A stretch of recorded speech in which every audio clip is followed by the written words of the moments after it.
دورہ قرآن میں 18واں جز شروع کرتے ہیں، قد افلح، الحمدللہ والصلاۃ والسلام علی رسولہ وعلی آلہ واصحابہ اجمعین، اعوذ باللہ من الشیطان الرجیم، بسم اللہ الرحمن الرحیم۔ قد افلح کے معنی ہے کہ یقیناً وہ کامیاب ہو گیا۔ یہ پہلی آیت سے لیا گیا ہے، اس کا جو پارے کا نام ہے، اور مطلب کیا کہ یقیناً فلاح پا گئے، کامیاب ہو گئے وہ مومن۔ آگے ان کی کوالٹیز بتائی جا رہی ہیں مومنین کی، اور یہ کئی جگہوں پر ہم نے پڑھ لی ہیں ابھی تک الحمدللہ۔ سورۃ المعارج میں پڑھی کچھ، ٹھیک ہے، اور پھر سورۃ الفرقان کے آخری رکوع میں پڑھی، اب یہاں پر ہم سورۃ المومنون میں پڑھ رہے ہیں۔ تو اب کیا کہا جا رہا ہے کہ سکسیسفل کون سے لوگ ہیں؟ جو اپنی نمازوں میں خشوع اختیار کرتے ہیں، یعنی ہمبل ہیں۔ خشوع سے مراد دل اور جسم کا پوری یکسوئی سے، یعنی ایک طرف متوجہ ہونا، اللہ کی طرف متوجہ ہونا نماز میں۔ ہیومیلیشن، ہمبلنس، یعنی عاجزی، اور دل و دماغ کا حاضر ہونا کہ ہم اللہ کے سامنے کھڑے ہیں، ٹھیک ہے، یعنی دل کا اور دماغ کا فضول خیالات سے بچنا، محفوظ رکھنا اس کو، اور اعضاء جو باڈی پارٹس ہیں اس کو بھی یعنی ادھر ادھر کھیل کود میں نہ انسان لگے رہے، اور یعنی بالوں اور کپڑوں کو سنوارنے میں نہ لگے رہے، ٹھیک ہے، یعنی اللہ کا خوف اور خشیت اور عاجزی کا اظہار ہو ڈیورنگ پریئر، یہ ہے خشوع۔ اگلی صفت کیا آ رہی ہے کہ وہ لغو باتوں سے بچتے ہیں۔ لغو کیا چیز ہے؟ یعنی ہر وہ کام اور ہر وہ بات جو آپ کو دنیا اور آخرت کا کوئی فائدہ نہ دے بلکہ نقصان ہو اس کے، یعنی دنیاوی طور پر بھی اور دینی طور پہ بھی اس کے نقصانات ہیں، تو اس چیز کو لغو کہا جاتا ہے۔ تو اب مومنین کی صفات میں کیا ہے؟ ان کی یہ ون آف دا کوالٹیز کہ وہ لغو چیزوں سے بچتے ہیں۔ اور کیا ہے؟ زکوٰۃ دیتے ہیں۔ اب یہاں پر ورڈ زکوٰۃ آیا ہے، اس سے مراد بعض مفسرین کے نزدیک جو فرض زکوٰۃ ہے وہ ہے، اور بعض کے نزدیک ایسے اعمال کا اختیار کرنا جس سے یعنی جس سے آپ کی سول کی پیوریفیکیشن ہوتی ہے، آپ کا اخلاق اور کردار بہتر ہوتا ہے۔ اور بات سمجھنے کی یہ ہے، جہاں پر زکوٰۃ کا ورڈ نہیں آ رہا وہاں پر خرچ کرنے کی بات ضرور کہی گئی، جیسے سورۃ البقرہ کی بگننگ میں ہی کیا کہا گیا؟ وَمِمَّا رَزَقْنَاهُمْ يُنْفِقُونَ، یعنی وہ خرچ کرتے ہیں جو کچھ بھی ان کو دیا ہوا ہے اس میں سے۔ اب خرچ کرنے سے مراد اونلی یہ نہیں کہ منی ہے تو اس میں سے آپ کچھ خرچ کر رہے ہیں، بلکہ جو بھی اگر آپ دین اللہ کی راہ میں، دین کی راہ میں جسمانی طور پر مدد کر رہی ہیں، مالی طور پر مدد کر رہی ہیں، کچھ آپ نے دین کا علم سیکھا ہے وہ سکھا رہی ہیں فی سبیل اللہ، تو it's all in the way of اللہ، ٹھیک ہے جی۔ تو یہ سب خرچ کرنا سب اسی میں آئے گا۔ پھر آگے کیا بات آ رہی ہے کہ وہ لوگ، یعنی اگلی صفت کہ جو اپنی شرمگاہوں کی حفاظت کرنے والے ہیں، یعنی زنا سے بچنے والے، اور ساتھ کہہ دیا گیا کہ سوائے ان کی بیویاں یا پھر لونڈی، یعنی یہ دو جائز طریقے ہیں اپنی جنسی ڈیزائر کو پورا کرنے کے لیے۔ اور بات یہ ہے کہ جو اس کے علاوہ کوئی راستہ دیکھیں تو وہی حد سے بڑھنے والے ہیں۔ اور اس سے یہ بھی بات واضح ہوتی ہے کہ دین اسلام میں متاع کی کوئی گنجائش نہیں ہے۔ اور آگے بات آ رہی ہے اگلی صفت کہ وہ اپنی مانتوں اور وعدے کی حفاظت کرنے والے ہیں، اور اپنی نمازوں کی نگہبانی کرنے والے ہیں۔ پھر آخر میں ایک بار نماز کی بات کر دی گئی، اور حقیقت یہ ہے کہ نماز ہی اللہ کے قریب لے کر جانے والی چیز ہے، نماز ہی ایمان ہے مومن کا۔ نماز وہ کہہ لیں کہ سافٹ ویئر ہے جس کے بغیر کمپیوٹر ہی نہیں چل سکتا، یعنی اس کے بغیر آپ اللہ کے قریب ہو ہی نہیں سکتے۔ ایمان ہی نہیں جب رہے گا تو پھر، اور جہنم میں لے جانے والا عمل کون سا؟ نماز چھوڑنا، یعنی یہ سورۃ المدثر میں بات آتی ہے۔ تو جی اس کی ڈیٹیل تو بہت ہی لمبی ہو، بہرحال نماز کے وداؤٹ کچھ نہیں ہے، بس یوں سمجھیں۔ پھر ہے کہ اللہ فرماتا ہے یہی وہ وارث ہیں، یعنی جو کہ جنت الفردوس کے وارث ہوں گے، ہمیشہ وہاں رہیں گے۔ اور اگلی آیات میں انسان کی تخلیق کی بات ہو رہی ہے کہ یقیناً ہم نے انسان کو کھنکتی ہوئی مٹی سے پیدا کیا، پھر اسے نطفے سے بنا کر محفوظ جگہ پر، یعنی ماں کے رحم میں اس کو محفوظ کر دیا، پھر نطفہ کو ہم نے جمے ہوئے خون سے بنایا، پھر اس خون کے لوتھڑے کو گوشت کا ٹکڑا کر دیا، اور گوشت کے ٹکڑے میں ہڈیاں پیدا کر دیں، اور پھر ہڈیوں کو ہم نے گوشت پہنا دیا۔ یعنی یہ ساری جو سٹیجز ہیں، یہ ایمبریولوجی کی سٹیجز آپ کو یہاں پر اللہ سبحانہ تعالیٰ دے رہے ہیں، اور پھر دوسری بناوٹ میں اس کو کر دیا، یعنی اس سے مراد وہ بچہ ہے جو 9 ماہ کے بعد ماں کے پیٹ سے ایک خاص شکل و صورت لے کر نکلتا ہے۔ تو سبحان اللہ، برکتوں والی وہ ذات ہے، اور سب سے اچھا بہترین پیدا کرنے والا وہی خالق ہے۔ پھر کہا جا رہا ہے ثم انکم بعد ذلک لمیتون، یعنی تمہیں پھر موت آئے گی، اللہ پھر موت دے گا انسان کو اور پھر قیامت کے دن دوبارہ کھڑا کرے گا۔ اب آگے کائنات کے بارے میں ذکر ہے کہ یقیناً اللہ نے تم انسانوں کے اوپر زبردست 7 مضبوط آسمان بنائے، اور ایسا ہے کہ اللہ اپنی مخلوق سے غافل نہیں ہے، یعنی آسمان کو گرنے سے بھی محفوظ رکھا تاکہ مخلوق ہلاک نہ ہو، اور اسی طرح آسمان کو ان کی حفاظت کا ذریعہ بنا دیا، سجا دیا ستاروں سے، یعنی آسمان جو ہے حفاظت کر رہا ہے نا ریز سے، جو انسان کے لیے فائدہ مند نہیں ہے۔ پھر اسی طرح ستاروں سے خوبصورت سجا دیا اس کو۔ ستاروں کا بھی کام ہے کہ وہ راستہ دکھاتے ہیں، اور بھی اس کے علاوہ سورہ ملک میں ہم نے پڑھا۔ اچھا جی، اگلے پیج کی آیات کو دیکھتے ہیں۔ یہاں اللہ سبحانہ تعالیٰ فرما رہے ہیں کہ بے شک ہم نے آسمان سے ایک اندازے کے مطابق پانی نازل فرمایا تاکہ پانی کی کمی بیشی سے مسئلہ نہ ہو، یعنی اگر زیادہ ہو جائے گا تو تباہی ہو جائے گی، اگر کم ہے تو فصلوں کو ضرورت ہوگی، اس کی فصلیں خراب ہوں گی۔ تو اللہ سبحانہ تعالیٰ نے ایک اندازے کے مطابق پانی نازل فرمایا، پھر ان کو محفوظ بھی کیا۔ کیسے؟ چشموں میں پانی کو جمع کیا، نہروں میں، دریاؤں میں، تالابوں میں اور کنووں میں۔ پھر اس نعمت پر ایک زبردست وارننگ بھی آ رہی ہے کہ اگر ہم چاہیں، یعنی ہم اس چیز پر قادر ہیں کہ اس پانی کو اتنا نیچا کر دیں یعنی تمہارے لیے اس کا حاصل کرنا ہی مشکل ہو جائے۔ پھر آگے کہا جا رہا ہے کہ اسی پانی سے تمہارے لیے کھجوروں انگوروں کے باغات پیدا کیے ہیں، اور ان میں تمہارے لیے بہت سارے میوے ہیں، یعنی فروٹس ہیں کھانے کو، اور وہ درخت جو طور سینا پہاڑ سے نکلتا ہے اور جو تیل نکالتا ہے، اور کھانے والے کے لیے اس میں یعنی یہ سالن ہے، یعنی زیتون کا درخت مراد ہے اس سے۔ اور سبحان اللہ، زیتون کا آپ دیکھیں آئل کس قدر ایکسپینسیو ہے، اور پتہ ہے کہ زیتون میں شفا رکھی ہے، اور کوئی مسلم ہو یا نان مسلم اس کی افادیت یعنی جو اس کے بینیفٹس ہیں ان سے وہ خوب واقف ہے۔ آگے ایسے جو فارم اینیملز ہیں ان کی بات آ رہی ہے کہ کس طرح ان میں بھی اللہ سبحانہ تعالیٰ نے انسانوں کے لیے فائدے رکھے ہیں، بعض کو انسان کھاتے ہیں، بعض کو سواریوں کے طور پر استعمال کرتے ہیں، اسی طرح کشتیوں کو بھی سواریوں کے طور پر استعمال کرتے ہیں، اور پھر اللہ انہی کے پیٹوں سے یعنی ان جانوروں کے گائے بھینس وغیرہ ہوگی ان سے دودھ پرووائڈ کر رہا ہے انسانوں کو، اور ہر اس کا جو باڈی پارٹ ہے وہ یوز ہوتا ہے، کھال تک کیسے زبردست اس سے جو اشیاء بنتی ہیں۔ پھر آگے بات آ رہی نوح علیہ السلام کی۔ اللہ فرماتے ہیں کہ یقیناً ہم نے نوح کو اس کی قوم کی طرف رسول بنا کر بھیجا، اور انہوں نے کہا ہے میری قوم کے لوگوں اللہ کی عبادت کرو، اس کے سوا تمہارا کوئی معبود نہیں، تو کیا تم ڈرتے نہیں ہو؟ اب ان کی قوم کے سرداروں نے، یہاں پر ورڈ یاد رکھیے گا، ملأ، یعنی ان کے جو لیڈرز تھے جن کو اللہ نے بڑا کچھ دے رکھا تھا، ٹھیک ہے نا، مال و دولت عزت و آنر، یہ چھوٹی بات تو نہیں ہے، تو ان کے سرداروں نے یہاں بات آ رہی ہے، اور آگے بھی کئی انبیاء کے بارے میں یہی آتا ہے کہ ان کی قوموں کے سرداروں نے جو کام کیے۔ اچھا جی، یہاں پر پڑھتے ہیں انہوں نے کیا کہا نوح علیہ السلام کو، تو آپ تو ہمارے جیسے انسان ہیں اور آپ کو ہم پر کوئی فضیلت حاصل نہیں ہے، اور اگر اللہ کو منظور ہوتا تو کسی فرشتے کو اتارتے، ہم نے تو اپنے اگلے باپ دادوں کے زمانے میں یہ چیز سنی نہیں ہے، یعنی جو پیچھے گزر چکے ہیں ہمارے باپ دادا، اور یقیناً اس شخص کو نا جنون ہے، یعنی آپس میں کہنے لگے اس کو یہ جنون ہے، یعنی یہ کریزی ہے، بس تم اسے چھوڑو، یعنی اس کو مہلت دو، وقت دو، موت کے ساتھ ہی ان کی دعوت بھی ختم ہو جائے گی۔ اس پر نوح علیہ السلام دعا کرتے ہیں کہ اے میرے رب، ان کے جھٹلانے پر تو اب میری مدد کر۔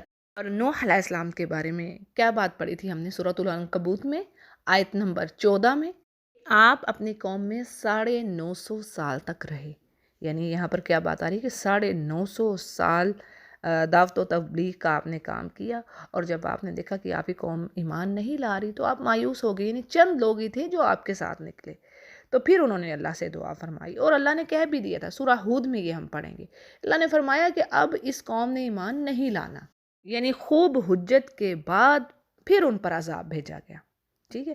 جیسے اب آگے بات آتی ہے کہ اللہ نے نوح علیہ السلام کی طرف وحی کی کہ آپ ہماری آنکھوں کے سامنے یعنی وحی کے مطابق ایک کشتی بنائیے، جب ہمارا حکم آ جائے گا اور تنور ابل پڑے گا، یعنی جب ان کی ہلاکت کا وقت آ جائے گا، اور تنور ابلنے سے یہاں مراد وہ تنور نہیں جس میں روٹی پکائی جاتی ہے، بلکہ اس کا میننگ یہ ہے کہ ساری زمین چشمے میں تبدیل ہو جائے گی، یعنی نیچے سے زمین سے پانی چشموں کی طرح ابل پڑے گا، اور اوپر سے بارش ہوگی، تو اس طرح قوم نوح کو ایک زبردست فلڈ میں تباہ کر دیا گیا۔ اور پھر کیا کہا گیا نوح علیہ السلام سے، یعنی ان کو ایک اور نصیحت کی گئی، ساری زمین پر پانی آ جانا تھا نا، تو ہر چیز نے فنا ہو جانا تھا، آپ سے کہا گیا، نوح علیہ السلام سے کہا گیا کہ آپ ہر چیز کا جوڑا رکھ لیں، یعنی جانوروں کا جوڑا، اسی طرح ویجیٹیشنز کی بات آتی ہے، اسی طرح ثمرات کی بات آتی ہے، یعنی ایک فیمیل اور ایک میل جوڑا جوڑا چیز کو رکھ لیں، نر اور مادہ کشتی میں رکھ لیں، اور نسل انسانی جو ایمان لائے تھے وہ ویسے ہی نوح علیہ السلام کے ساتھ تھے، یعنی اللہ نے ان کو بچا لیا۔ تو مقصد کیا تھا باقی چیزوں کے جوڑے کو رکھنے کا، تاکہ نسل انسانی اس سے فائدہ اٹھا سکے اور زمین پر پھر اسی طرح نظام چل سکے جیسے کہ پیچھے چل رہا تھا۔ لیکن جو نوح علیہ السلام کے ساتھ مومن لوگ تھے انہی سے ہی نسل چلی، اسی لیے نوح علیہ السلام کو آدم ثانی بھی کہا جاتا ہے۔ نوح علیہ السلام کو ایک اور نصیحت کی گئی، وَلَا تُخَاطِبْنِی فِی الَّذِینَ ظَلَمُوا، یعنی آپ نے مجھ سے ظالموں کے بارے میں کوئی بات نہیں کرنی، یعنی یہ سب کے سب ہلاک ہونے والے ہیں۔ کیا وجہ تھی اس بات کی؟ کیونکہ اللہ کو پتہ تھا نوح علیہ السلام نے اپنے بیٹے کے بارے میں بات کرنی ہے۔ سورہ ہود میں یہ سارا ذکر آئے گا اگین، ٹھیک ہے نا، آپ کو بار بار بتا رہی ہوں۔ سورہ ہود میں الفاظ آتے ہیں کہ وہ اپنے رب سے کہتے ہیں کہ یا رب یہ میرا بیٹا ہے، یعنی تو اس کو بخش دے۔ تو اللہ نے فرمایا کہ آپ ایسی بات کہہ رہے ہیں جس کا آپ کو کچھ علم ہی نہیں ہے، اور یعنی آپ کو ایک طرح سے تنبیہ کر دی کہ پھر نوح علیہ السلام کے الفاظ آتے ہیں کہ میں پناہ مانگتا ہوں میں اس چیز کا سوال کروں جس کا مجھے علم ہی نہیں ہے۔ یعنی نوح علیہ السلام کو سمجھ آ گئی کہ جو شرک پر مرے گا تو اس کا ٹھکانہ جہنم ہی ہے۔ نوح علیہ السلام سے ایک اور بات کہی گئی کہ جب آپ اور آپ کے ساتھ جو مومن ہیں کشتی میں بیٹھے ہیں تو کیا کہیں؟ اللہ کی تعریف کریں، فقول الحمدللہ، الحمدللہ کہیں۔ سبحان اللہ، الحمدللہ کہنا تو یعنی یہ مومنوں پر یہ فرض ہے، جب بھی اللہ نعمت دے رہا ہے اور کسی بہت بڑی مشکل سے اللہ نجات دے رہا ہے تو یہ دیکھ لیں، یہ ایک نبی سے کہا جا رہا ہے۔ نبی تو ویسے ہی معصوم ہوتے ہیں اور وہ تو اللہ کا ہر وقت ذکر کر رہے ہوتے ہیں، تو یہ ہمارے لیے میسج ہے۔ تو کیا کہا ان سے؟ کہا کہ آپ الحمدللہ کہیں، یعنی اس کی تعریف بیان کریں جس ذات نے آپ کو ظالم قوم سے بچایا۔ اور آگے ایک اور نصیحت، یعنی آپ یہ کہیے، نوح علیہ السلام سے کہا گیا یہ دعا ہے کہ اے میرے رب مجھے بابرکت اتارنا اور تو ہی سب سے بہترین اتارنے والا ہے۔ تو یہ دعا ہے، تو اس کو بھی سفر پر نکلتے وقت خیر و عافیت کے لیے پڑھا جانا چاہیے۔ دعا کے الفاظ اس طرح یاد کر لیجیے، ربی انزلنی منزلا مبارکا وانت خیر المنزلین۔ یہ سورۃ المؤمنون کی آیت نمبر 29 ہے۔ تو جب آپ وہ دعا پڑھتی ہیں سبحان اللہ سخر لنا ھذا، تو اس دعا کے پڑھنے کے بعد یہ دوسری دعا بھی یعنی آپ ایڈ کر سکتی ہیں، پڑھ سکتی ہیں اس کو بھی، یہ بہترین اس کے میننگ ہے۔ پھر آگے آیت کا مفہوم یہ ہے کہ بھی اس واقعے میں بھی، اس چیز میں بھی نشانیاں ہیں ان لوگوں کے لیے جو سمجھ سے کام لیں۔ اور پھر کہا جا رہا ہے کہ ہم بے شک آزمائش کرتے ہیں، یعنی انبیاء اور رسولوں کو بھیج کر۔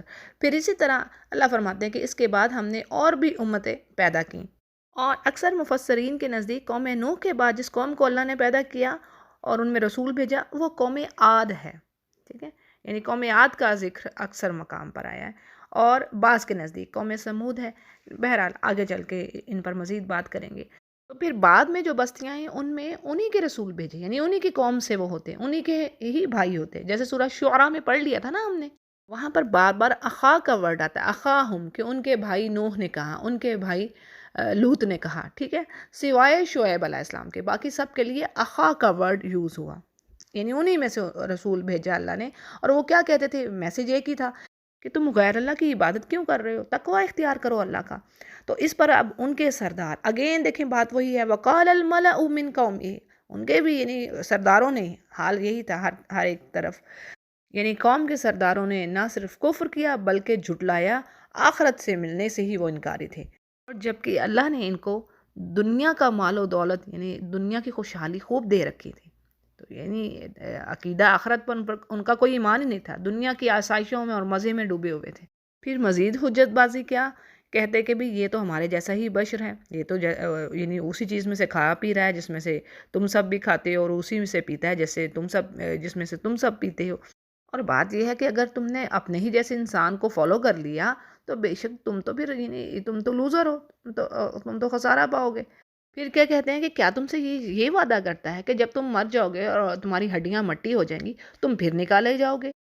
تو نہیں، یعنی ایسا تو ہرگز نہیں ہو سکتا، یہ تو بڑی بس دور کی باتیں، یہ جس چیز کا وعدہ کر رہے ہیں یہ تو صرف زندگی دنیا ہی کی ہے، ہم اسی میں جیتے اور مرتے ہیں اور ہم پھر نہیں اٹھائے جائیں گے۔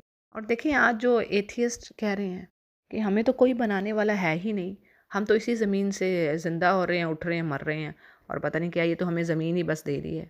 تو نعوذ باللہ، یہ اسی طرح کی بات کچھ انہوں نے بھی یہی کہی ہے. یعنی ان کو بھی کوئی فرشتہ چاہیے تھا. ایک تو بات پہلے انکاری ہوگی کہ یہ تو بشر ہے، جیسے اگلی قومیں بھی پھر کہیں گی کہ جی کوئی فرشتہ آتا ہے ان کے ساتھ. انہوں نے یہ بھی انکار کیا، پھر انکار کیا کہ نہیں جی یہ تو زندگی ہی بس زمانہ ہی ہمیں مار رہا ہے اور زندہ کر رہا ہے. اچھا جی، پھر کیا کہتے ہیں کہ یہ جو رجل ہے، یعنی یہ جو انسان ہے، یہ تو جھوٹ بول رہا ہے، ہم اس پر ایمان نہیں رکھتے. اس پر نبی نے کہا کہ میرے رب تو ان کے جھٹلانے پر میری مدد کر. اور پھر جواب ملا نبی کو کہ یہ تو بہت ہی جلد اپنے اب یہ کیے پر پچھتائیں گے. اور بالآخر انصاف کے مطابق انہیں چیخنے پکڑا، یعنی اللہ نے حجت ان کو یعنی پروف دکھا دیے تھے. اب جب وہ ایمان نہیں لائے تو پھر ان پر عذاب آیا، انہیں چیخنے پکڑا اور اللہ نے ان کو کوڑا کرکٹ بنا کر ڈالا. اور فرمایا گیا کہ ظالموں کے لیے دوری ہو. اور اس کے بعد بھی اللہ نے بہت سی امتیں پیدا کی، تو کوئی امت بھی اپنے وقت مقررہ سے نہ آگے بڑھی نہ پیچھے ہٹی. یعنی جو بھی ان کی ہلاکت کا وقت تھا، ایک گھڑی نہ پیچھے گیا نہ آگے آیا. پھر اللہ فرماتے ہیں کہ ہم نے لگاتار رسول بھیجے، یعنی مختلف نیشنز میں مسلسل رسول آتے رہے اور وہ ڈینائی کرتے رہے، یعنی لوگوں نے نہ مانا. اور ہم نے ایک کو دوسرے کے پیچھے لگا دیا اور انہیں افسانہ بنا دیا. یعنی یہاں پر بات آ رہی ہے ہلاکت اور بربادی کی، ایک کے بعد دوسرے. یعنی نبیوں کو جب وہ جھٹلاتے رہے تو اسی طرح ان پر بھی عذاب آتا رہا. اور ان قوموں کو پھر اللہ نے افسانہ یعنی واقعات اور سٹوریز میں اب ان کی باتیں رہ گئی ہیں، یہ بنا کر رکھ دیا. اور ان لوگوں کے لیے دوری ہے جو ایمان قبول ہی نہیں کرتے. اچھا جی، اگلی آیات میں موسیٰ علیہ السلام کے بارے میں ذکر ہے کہ اللہ فرماتے ہیں موسیٰ کو اور اس کے بھائی ہارون کو ہم نے اپنی آیتیں اور کھلی دلیل کے ساتھ بھیجا. اور آیات سے مراد 9 معجزات ہیں جو موسیٰ علیہ السلام کو دیے گئے اور ان کو فرعون اور اس کے لشکروں کی طرف بھیجا گیا. اب انہوں نے کیا کیا؟ تکبر، یعنی وہ تو پہلے ہی اپنی بڑائی میں تھے اور سرکش تھے، یعنی ٹرانسگریسر تھے. پھر کہنے لگے کہ ہم اپنے ہی جیسے شخصوں پر ایمان لیں، حالانکہ ان کی قوم تو ہماری غلام ہے. پھر کیا تھا کہ اس امت نے بھی ان دونوں بھائیوں کو جھٹلایا اور آخرکار پھر ہلاک شدہ لوگوں میں ہی ملے. اور پھر اللہ فرما رہے ہیں کہ موسیٰ علیہ السلام کو کتاب دی کہ لوگ سیدھے راستے پر آئیں، اور ہم نے ابن مریم اور اس کی والدہ کو ایک نشانی بنایا اور ان کو بلند صاف قرار والی جاری پانی والی جگہ پر پناہ دی. یعنی یہاں پر بلند جگہ سے مراد بیت المقدس اور جاری چشمہ سے مراد یہ ہے کہ عیسیٰ علیہ السلام کی پیدائش کے وقت اللہ سبحانہ تعالیٰ نے مریم علیہ السلام کے پیروں کے نیچے سے ایک چشمہ جاری فرما دیا. آگے رسولوں سے کہا جا رہا ہے کہ پاکیزہ چیزوں سے کھاؤ، پاک چیزیں کھاؤ اور عمل صالح کرو. یعنی یہاں پر آپ دیکھیں کہ حلال کھانا اور عمل صالح ساتھ ساتھ آ رہے ہیں. اس کی کیا ریزن ہے؟ یعنی ان کا آپس میں گہرا تعلق ہے. یعنی اگر ہم چاہتے ہیں کہ ہمارا نیک عمل قبول ہو اور واقعی ہم نیک عمل بھی کریں، یعنی ایسا عمل نہ ہو جو صرف دکھاوے کے لیے ہو، تو کیا ہے کہ حلال کھانا.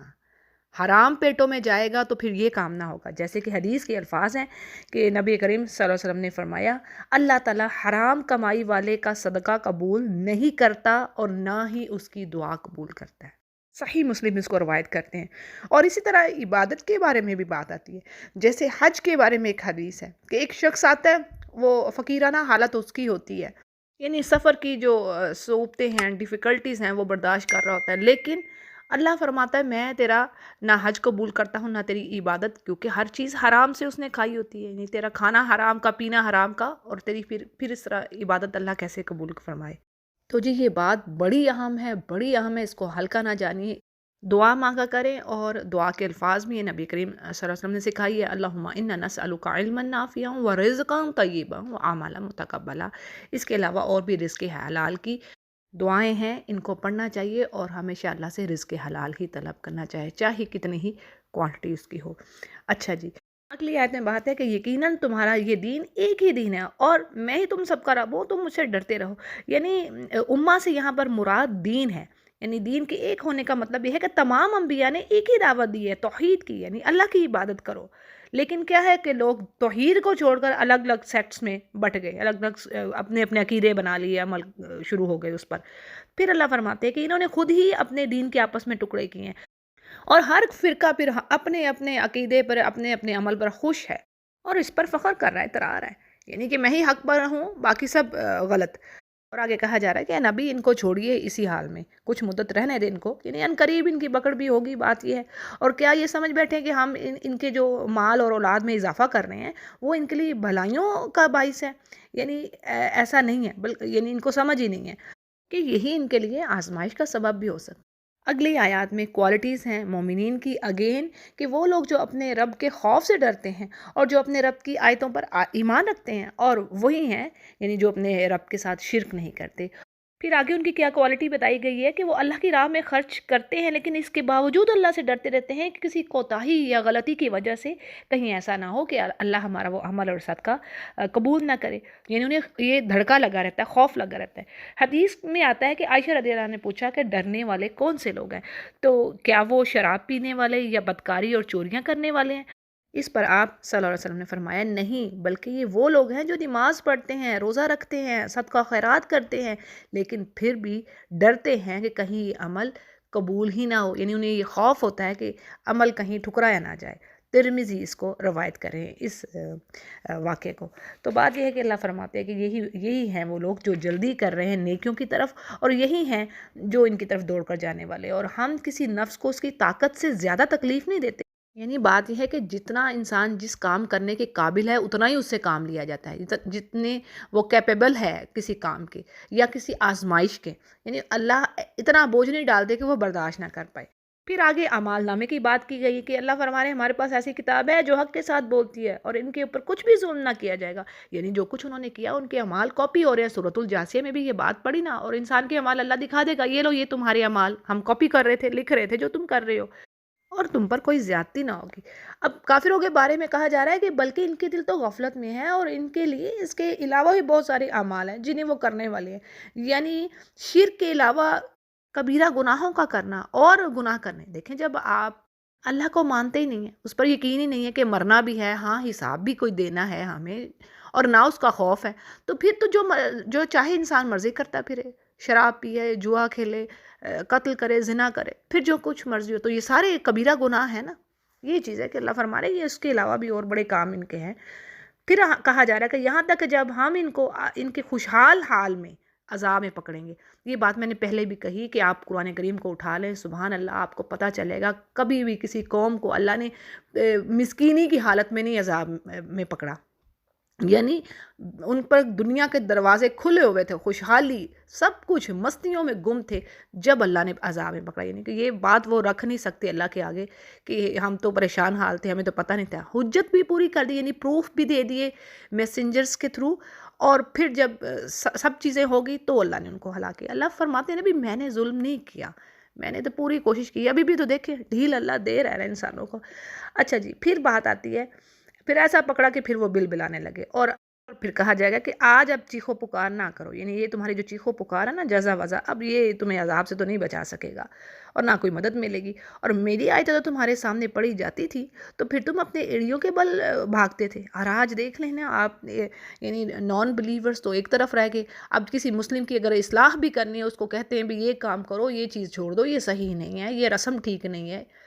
وہ تو آگے سے آپ جوابات سنیں کیسے کیسے پھر جواب گھڑ گھڑ کے لاتے ہیں، کہاں کہاں سے وہ کیسے آپ سے آرگیو کریں گے، یعنی ماننا نہیں ہے اس چیز کو۔ شادی بیاہ کی چیزوں کو دیکھ لیجئے، اگر آپ روکیں نہیں یہ کام نہ کرو، یہ صحیح نہیں ہے، نہیں ساری دنیا کر رہی ہے، سب کر رہے ہیں، ہم بھی ایسے کریں گے، ہے نا ایسی باتیں۔ تو نان مسلمس کے پاس تو بہت ساری چیزیں تھیں، جیسے وہ کہتے ہیں یہ تو جی افسانہ گوئی ہے بس، یعنی کچھ بھی نہیں، یہ پچھلوں کی اساطیر الاولین، پچھلوں کی کہانیاں، یقین ہی نہیں کرتے تھے رسولوں پر۔ پھر اللہ فرماتے ہیں کیا انہوں نے اس بات پر غور نہیں کیا، بلکہ ان کے پاس وہ ہے جو ان کے پہلے باپ دادوں کے پاس بھی نہیں آیا تھا، یعنی اس سے مراد قرآن کریم اور شریعت دین اسلام جو ان کے پہلے آباء و اجداد کے پاس نہیں آیا تھا، یعنی وہ اس نعمت سے محروم رہے، تو اب ان کو چاہیے کہ دین اسلام کو قبول کریں۔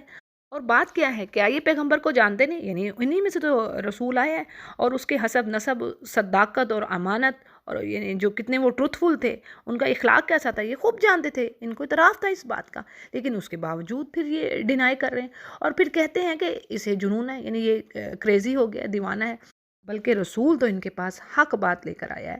ہاں اکثریت ایسی ہے کہ اس چیز سے وہ چڑھنے والی، صحیح اور حق بات کو تو لینا نہیں ہے۔ اور بات یہ ہے کہ یہ جو شریعت ہے، یہ دین حق جو ہے، اگر ان کی خواہشات کے مطابق چلے تو پھر تو زمین و آسمان کا تمام جو سسٹم ہے وہ تباہ ہو کے رہ جائے۔ مثلا یہ چاہتے ہیں کہ ایک معبود کی بجائے بہت سارے معبود ہو جائیں، تو ایسا تو نہیں ہو سکتا۔ تو بات یہ ہے کہ اللہ نے تو ان کو صحیح بات نصیحت پہنچا دی، لیکن اب وہ نصیحت سے خود ہی منہ موڑ رہے ہیں۔ اب نبی سے کہا جا رہا ہے کہ کیا آپ ان سے کوئی اجرت چاہتے ہیں؟ یعنی یاد رکھیے کہ آپ کے رب کی اجرت تو اللہ ہی کے پاس ہے، اور سب سے بہترین وہی روزی دینے والا ہے۔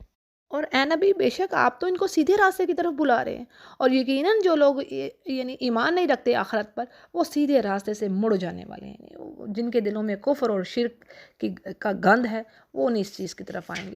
پھر ایک اور ان کی کوالٹی بتائی جا رہی ہے آگے، کہ اگر ہم ان پر رحم فرمائیں یا ان کی تکلیفیں دور کر دیں، تو بھی یہ اپنی اسی یعنی سرکشی، اسی ریبیلین نیچر پر قائم ہی رہیں گے اور بہکیں گے ہی۔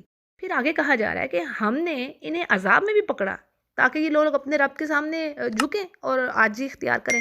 یہاں عذاب سے مراد یہ وہ ڈیفیٹ ہے، وہ شکست ہے جو جنگ بدر میں کفار کو ہوئی، ٹھیک ہے؟ ان کے 70 آدمی مارے گئے تھے اور بڑے بڑے ان کے سردار مارے گئے تھے، اور پھر اسی سال پہ قحط سالی، یعنی جو فوڈ کی شارٹیج ہونا، قحط کا آنا، یہ بھی نبی کریم صلی اللہ علیہ وسلم کی بد دعا کے نتیجے میں ان پر وہ بھی ایک طرح سے وہ بھی عذاب تھا، وہ بھی آیا۔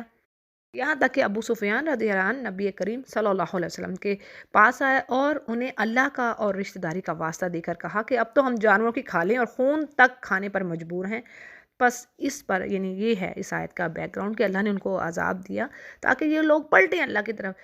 اب نبی کریم صلی اللہ علیہ وسلم کی دعا سے یقیناً وہ عذاب تو ان سے ٹل گیا، لیکن اگین پھر اللہ فرماتے ہیں کہ ان پر پھر عذاب کا دروازہ کھلا، اور اسی وقت پھر وہ یہ یعنی پھر مایوس ہو گئے۔ اب اس سے دنیا کا عذاب بھی مراد ہو سکتا ہے اور آخرت کا بھی۔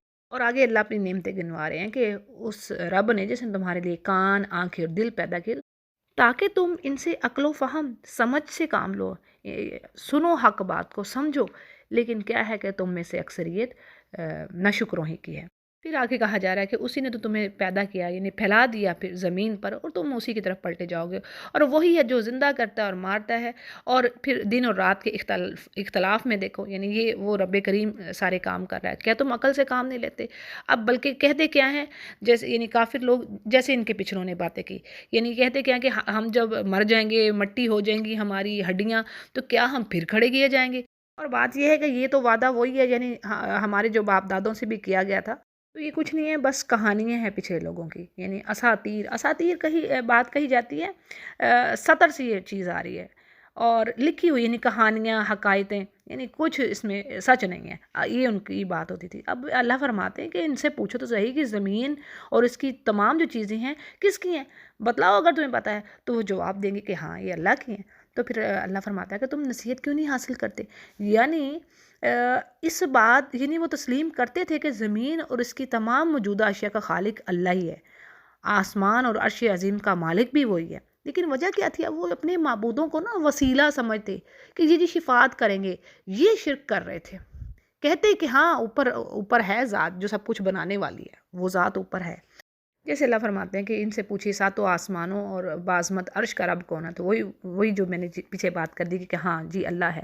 تو اللہ فرماتے ہیں پھر ان سے پوچھیے کہ آپ تم ڈرتے کیوں نہیں ہو، اللہ کا خوف اختیار کرو، اور ان سے پوچھیے کہ تمام چیزوں کا اختیار بھی کس کے پاس ہے، جو انہیں پناہ دیتا ہے اور جس کے مقابلے میں کوئی پناہ نہیں دے سکتا۔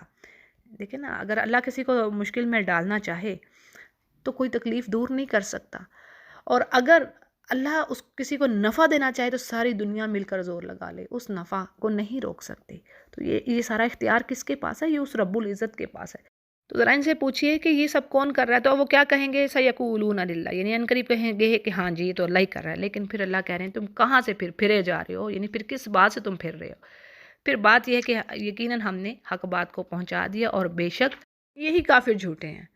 پھر آگے اللہ فرما رہے ہیں مَتَّخَذَ اللَّهُ مِن وَلَدٍ، یعنی اللہ کوئی اولاد نہیں رکھتا اور نہ ہی اس کے ساتھ کوئی پارٹنر ہے، اور اگر اللہ کے ساتھ کوئی اور معبود ہوتا تو ہر معبود اپنی مخلوق کو لیے پھرتا اور ہر ایک دوسرے پر چڑھ دوڑتا۔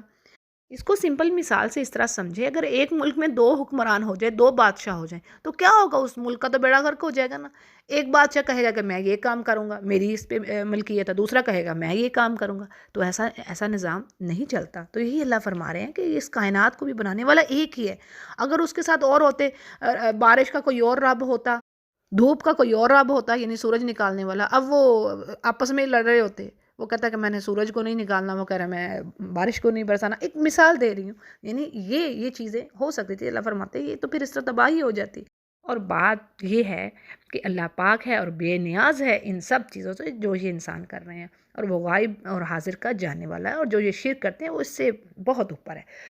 پھر کہا جا رہا ہے کہ اے نبی آپ دعا کریں کہ اے میرے رب تو مجھے وہ دکھا جس کا وعدہ ان کو دیا جا رہا ہے، اور اے رب تو مجھے ان ظالموں کے گروہ میں سے نہ کرنا۔ یہاں پر دعا ہے، بڑی اہم دعا، اس کو یاد کیجئے کہ حدیث میں ہے نبی کریم صلی اللہ علیہ وسلم یہ دعا کیا کرتے تھے کہ اے اللہ جب تو کسی قوم پر آزمائش یا عذاب بھیجنے کا فیصلہ کر لے تو اس سے پہلے مجھے دنیا سے اٹھا لینا۔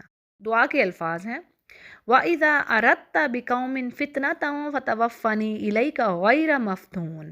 ترجمہ میں نے آپ کے آگے رکھ دیے، تو اس کو اس طریقے سے یاد کر لیجئے۔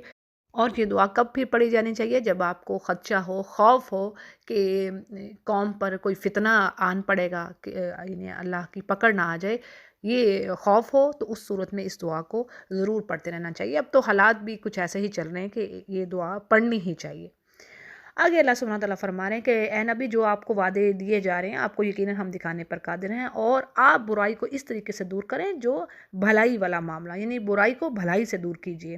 اور سورہ حامیم سجدہ کی آیت نمبر 34 میں بھی یہی بات ہے، یعنی آپ یہ طریقہ کریں گے تو کیا ہوگا کہ آپ کا دشمن بھی آپ کا گہرا دوست بن جائے گا، یعنی یہ اتنا زبردست کام ہے۔ پھر ایک اور دعا کی نصیحت کی جا رہی ہے، یعنی کہا تو نبی سے جا رہا ہے لیکن ہم سب کے لیے یہ بات ہے کہ یہ دعا کیا ہے کہ دعا کریں کہ میرے رب میں شیطانوں کے وسوسوں سے تیری پناہ چاہتا ہوں، یعنی یہ بھی آیت ہے، آیت نمبر 97 سورۃ المؤمنین کی۔ تو شیطانی وسوسوں سے بچنے کی یہ دعا ہے، ربی اعوذ بک من حمزات الشیاطین واعوذ بک ربی ان یحضرون، آیت نمبر 97 اور 98 سورۃ المؤمنون، ٹھیک ہے۔ اور یعنی میں پناہ مانگتا ہوں اس شیطانوں کے وسوسے سے، اور پناہ مانگتا ہوں کہ شیطان میرے پاس آئیں۔ اسی طرح حدیث میں ایک اور دعا ہے جو آپ کے آگے رکھ دیتی ہوں، ترمذی اس کو روایت کرتے ہیں کہ آپ صلی اللہ علیہ وسلم اس طرح یعنی شیطانوں سے پناہ مانگتے تھے۔ دعا کے الفاظ ہیں اعوذ باللہ السمیع العلیم من الشیطان الرجیم من ہمزہ ونفخہ ونفثہ، ٹھیک ہے۔ اس کو ابو داود روایت کریں، اس کو بھی یاد کر لیجئے، یہ شیطانی وسوسوں سے بچانے والی دعا ہے۔ اسی طرح نبی کریم نے اس بات کی بھی تاکید فرمائی کہ ہر اہم کام کی ابتدا اللہ کے نام سے کرو، یعنی ہر کام کے سٹارٹ کرنے سے پہلے۔ کیا اس کی وجہ کیا ہے کہ شیطان کو دور کرنے والی چیز اللہ کی یاد ہے۔ اگلی آیت بڑی اہم ہے، یعنی جب ان کافروں کو موت آنے لگتی ہے تو کیا کہتے ہیں کہ یا رب تو ہمیں واپس لوٹا دے تاکہ ہم نیک عمل کر رہے ہیں اور ہم بھی صالحین میں سے ہو جائیں، یعنی جو پہلے کام نہیں کرتے تھے اب وہ کر لیں۔ اور اس کی ڈیٹیل میں بات اس طرح ہے کہ یہ خواہش، یہ آرزو ہر کافر موت کے وقت کرے گا، یا پھر جب دوبارہ اٹھایا جائے گا تب، اور یا پھر جب وہ یعنی جہنم کی طرف دھکیلا جائے گا تب وہ آرزو کرے گا۔ یہ بھی ہم نے پڑھ لیا نا سورہ حامیم سجدہ میں، وہ کہیں گے یا رب دوبارہ بھیج دے ہمیں دنیا میں، اب ہم تو وہ اچھے کام کر کے آئیں گے، یعنی وہ کام کریں گے جو پہلے نہیں کیے۔ تو اب اللہ یہاں پر فرما رہا ہے کلا ہرگز نہیں، یہ تو بس تمہاری باتیں ہی ہیں، یعنی تفسیر میں بات آ رہی ہے کہ اگر دنیا میں ان کو بھیج بھی دیا گیا تو ان کا یہ جو قول ہے نا، یہ جو ان کی بات، یہ بات ہی رہے گی، عملے صالح پھر نہیں نصیب ہوں گے ان کو کرنے، یعنی یہ وہی کام کریں گے جو پہلے کرتے آئے اگر واپس بھی ان کو بھیج دیا گیا۔ اس پر قتادہ رضی اللہ عنہ فرماتے ہیں کہ کافر کی اس خواہش میں، اس آرزو میں ہمارے لیے ایک بڑا زبردست یعنی میسج ہے، سبق ہے۔ وہ کیا کہ کافر دنیا میں اپنے خاندان اور قبیلے کے پاس جانے کی آرزو نہیں کرے گا، یعنی وہ اپنے پیاروں کے پاس نہیں جانا چاہے گا، وہ کیا خواہش کرے گا؟ عمل صالح کی، یعنی کہ میں دنیا میں جا کے اب عمل صالح کر رہا ہوں۔ تو بات یہ ہے کہ وہ کہتے ہیں کہ اس زندگی کو غنیمت جانیے اور زیادہ سے زیادہ عمل صالح ہمیں کر لینے چاہیے تاکہ کل قیامت کو یہ خواہش کرنے کی ضرورت نہ پیش آئے۔ ابن کثیر اس کو روایت کرتے ہیں۔ اگلی آیت میں ہمیں برزخ کی زندگی کے بارے میں پتہ چلتا ہے۔ اب برزخ کیا ہے؟ یعنی دو چیزوں کے درمیان جو ایک حجاب ہے، بیریئر ہے، اس کو برزخ کہتے ہیں۔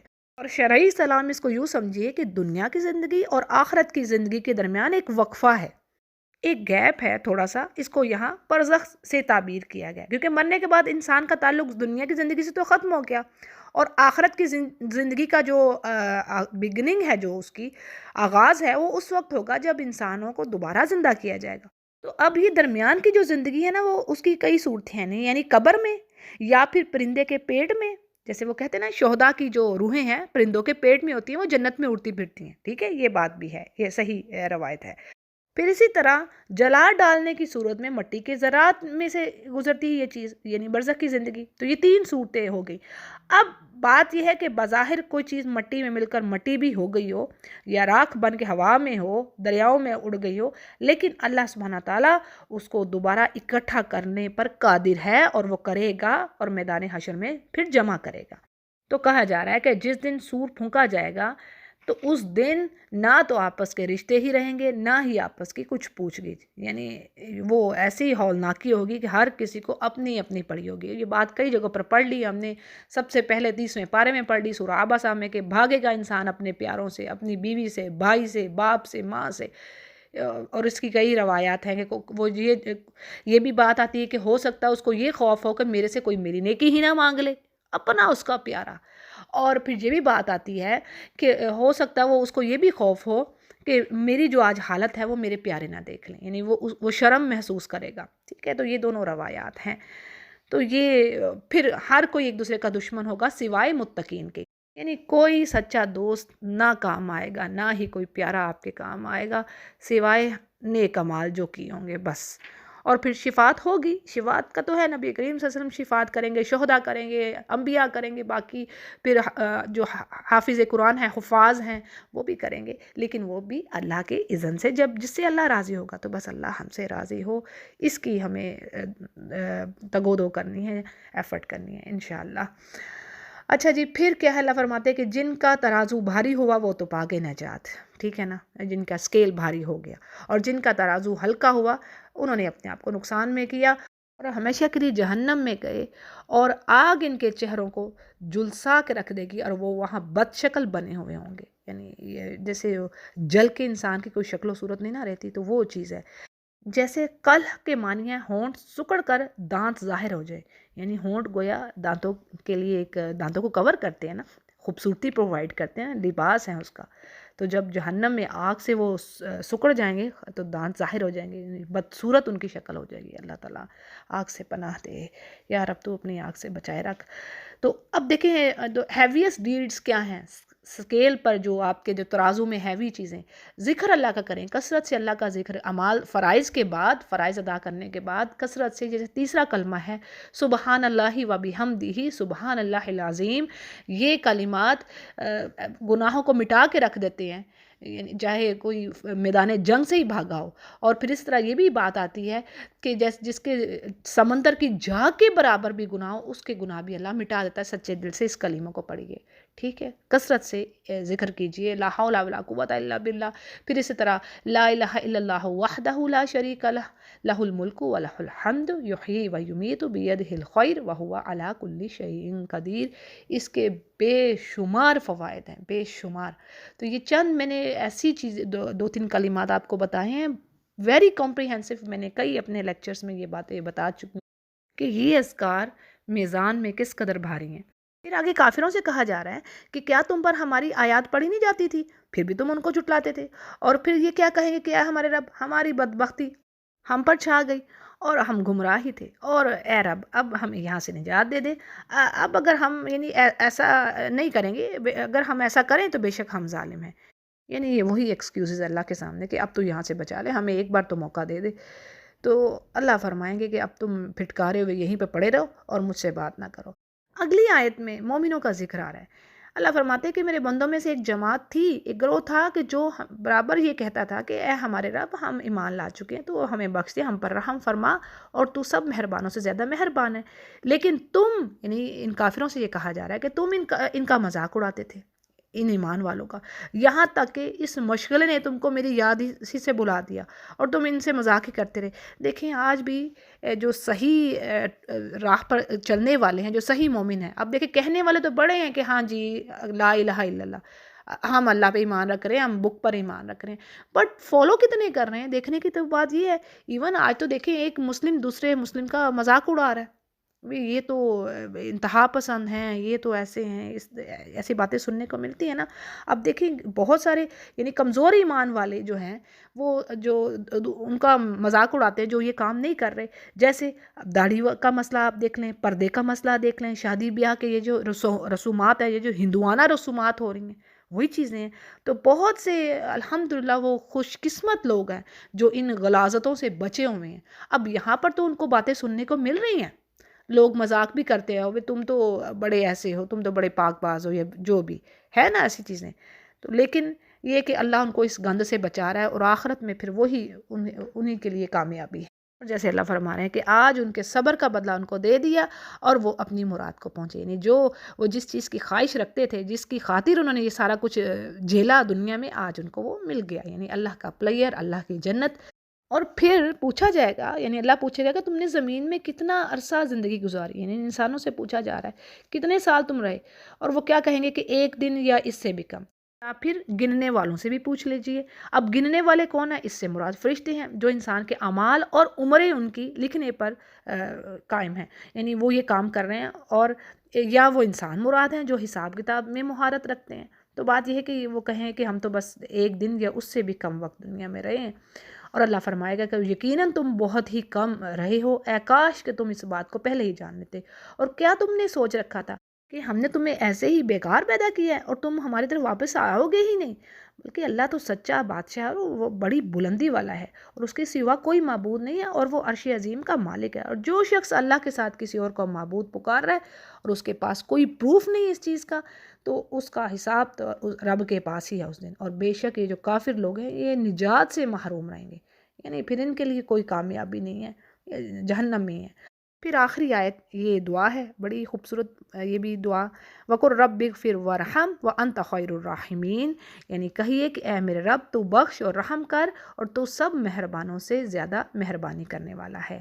تو جی الحمدللہ سورۃ المؤمنون مکمل ہوئی۔